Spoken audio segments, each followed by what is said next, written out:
morning, children.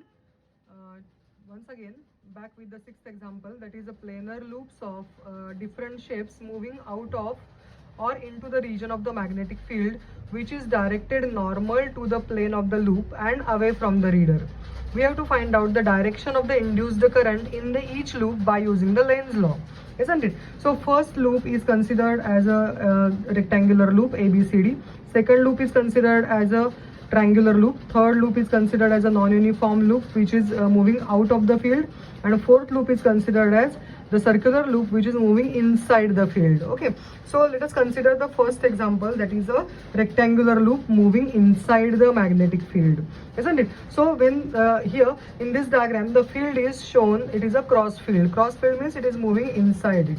Okay, so if the field is moving inside it, then we are going to consider that the loop is coming inside. So when the loop is coming inside, to counter that magnetic flux, because magnetic flux is going on increasing, so to counter that magnetic flux, the flux should decrease, isn't it? So it should decrease. That means the field developed by the loop must be in the opposite direction. Okay, so that's what if the flux has to be decreased by using the Lenz law, the direction of the current must be in this manner. So actual field is in this direction, in the downward direction. Okay, and we have the induced currents direction must be in such a way that it produces the upward flux, isn't it? So if it is producing upward flux, you can see that this curved fingers shows the direction of the circle. If this is the thumb shows the direction of the magnetic field, then you can see that this is the direction of the current must be flowing through that particular loop,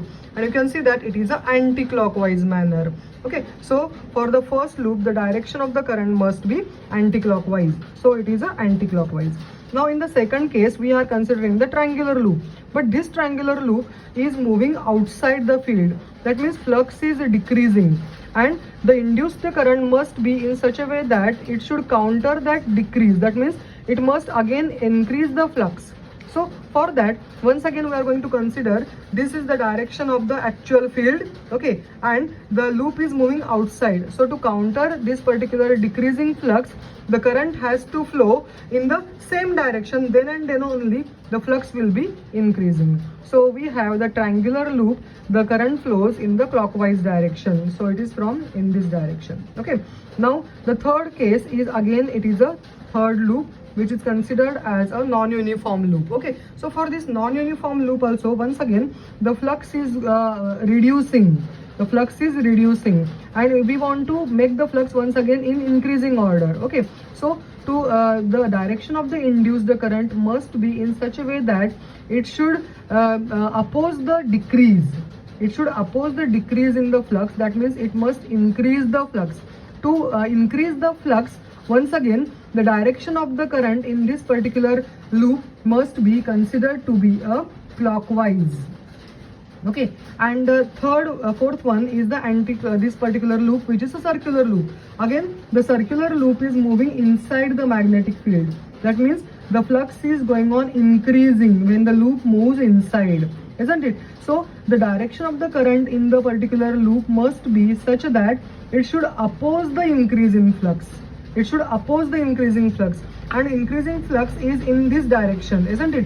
So increasing flux is in downward direction, so it must produce, the ring or the loop must produce the flux in the outward direction, isn't it? So the flux produced must be in the outward direction, so that the loop must be having the current once again flowing in the direction which is considered as a anti-clockwise direction. So you can keep in mind here that when the flux goes on increasing, when the loops are coming inside, then to counter that increase in the flux, the current should flow in the anti-clockwise direction.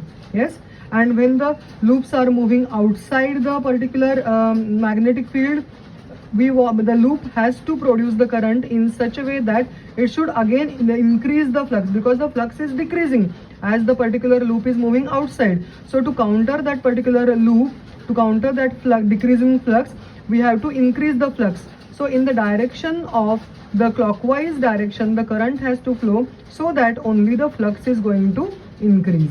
Okay, in this way we can solve this type of questions also.